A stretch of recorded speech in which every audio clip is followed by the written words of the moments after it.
Fala galera, beleza? Tamo junto, mais uma resolução de exercício de geografia. Pega a sua apostila agora, porque nós vamos começar, hein? Se liga aí no papo. Vamos lá, questão 1. A viagem terminou num lugar que seria exagero chamar de cidade. Por convenção ou comodidade, seus habitantes teimavam em situá-lo no Brasil.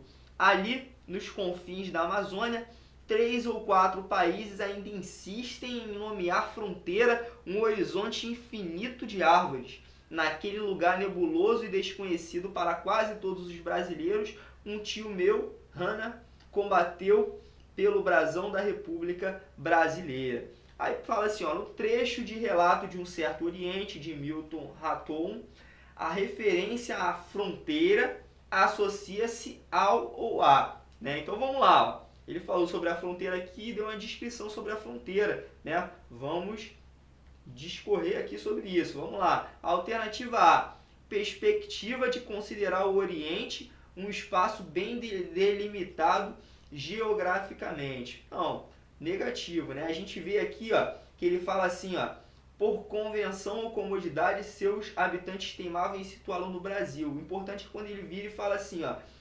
fronteira, insistem em nomear fronteira um horizonte infinito de árvore. Olha só, ele não dá ideia aqui de delimitação, né? Então vamos procurar a resposta voltada para isso. Ó, letra B, preocupação de caráter ecológico denunciada pela precária marcação de limites. Não, aqui no texto também, ó, interpretação de texto. Ele não demonstrou preocupação voltada para um caráter ecológico, né? Ele falou sobre a história ali do tio dele ter combatido lá, falou da árvore, mas não falou nada que tem que preservar aquele local. Então, ó, nada de preocupação em caráter ecológico, de caráter ecológico. Letra C, confinamento de imigrantes, particularmente sírio-libaneses, praticado pelo Brasil naquela época. Que papo é esse de imigrantes sírio-libaneses, cara? O cara viajou na maionese, né? Esquece essa C, tira essa da C daí, pelo amor de Deus.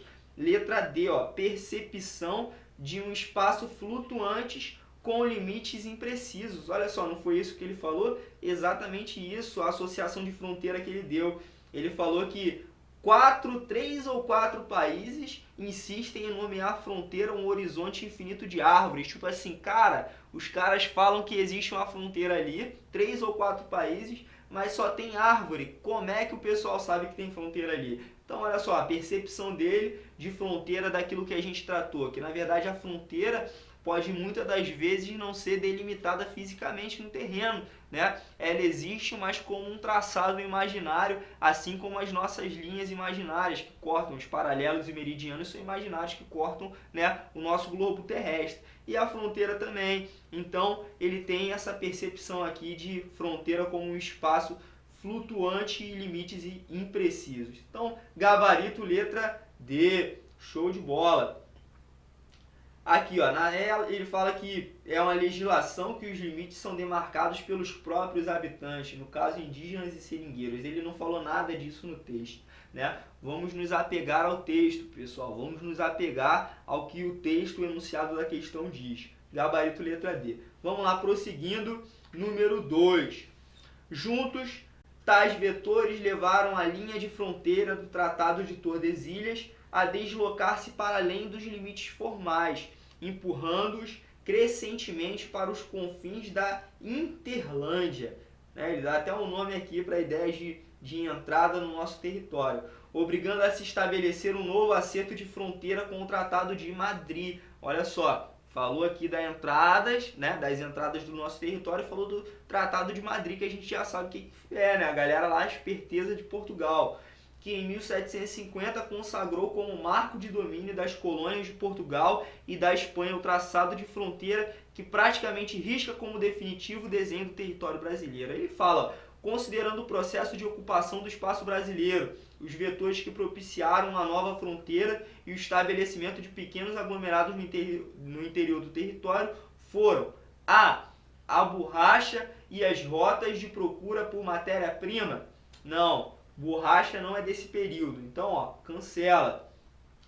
B, a plantation e a construção de entrepostos para o transporte. Não, nesse momento aqui não temos a ideia de construção de entrepostos para transporte, né? E também a ideia do plantation é aquela ideia da produção de uma única cultura, né? De um único plantio, de um único cultivo em grande escala. Então, na verdade, no interior nós não tínhamos o plantation nessa época também. Então, cancela.